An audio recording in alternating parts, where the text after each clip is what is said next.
Merci beaucoup. Merci beaucoup.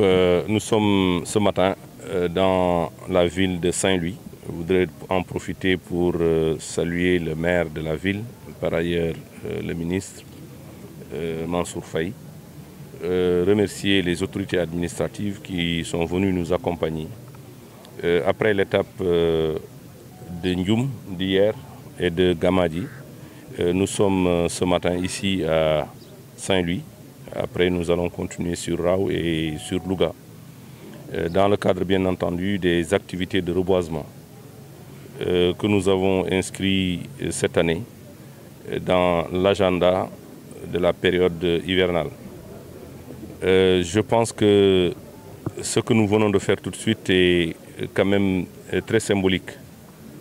Nous venons de planter des arbres ombragés à l'intérieur de la grande mosquée mouride de Saint-Louis.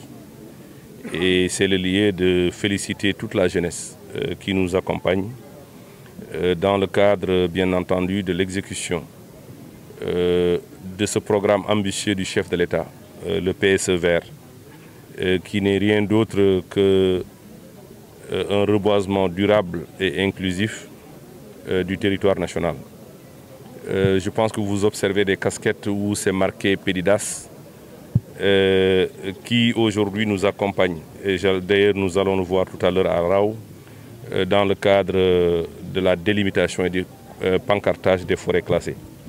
Vous savez, nous avons quand même quelques difficultés de délimitation des forêts. Et d'ailleurs, nous en avons eu hier à Gamadi, où un cas nous a été soumis, qui concerne des empiètements. Donc il est important, je pense qu'il faut féliciter les services de la direction des eaux et forêts, chasse et conservation des sols, qui est en train de faire un travail de recensement d'une part, mais un travail de délimitation et de pancartage des forêts classées. Nous allons vivre tout à l'heure un exemple concret à Rao, où le travail est en train de se poursuivre.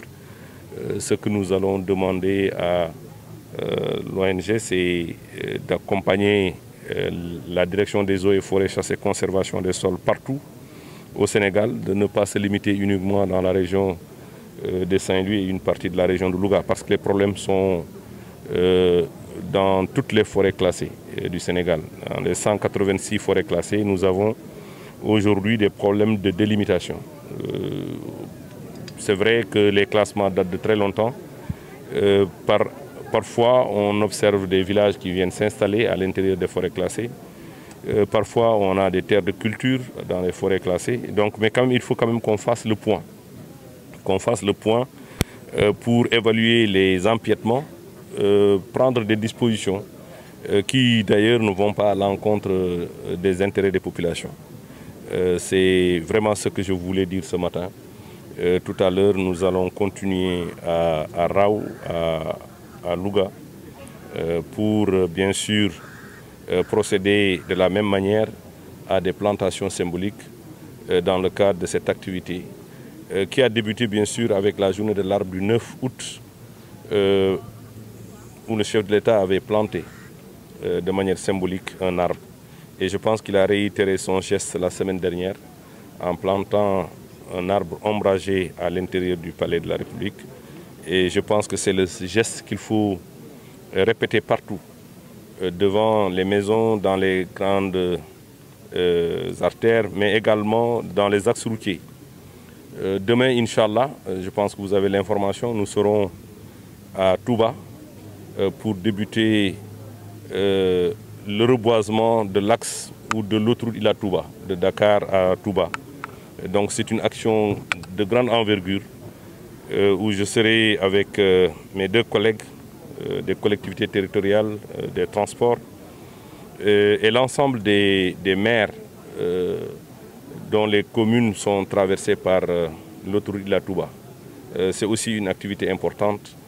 Nous allons en faire. L'objectif, Inch'Allah, sera atteint, qui est de 20 000 plants avant la fin de l'hivernage. Et je pense que les retours que nous avons aujourd'hui nous autorisent à avoir confiance à ces jeunes qui se sont engagés à la place des Navétanes, qui ont décidé à la place du football de planter des arbres. Et ça, c'est un acte citoyen important et remarquable qu'il faut saluer et apprécier à sa juste valeur.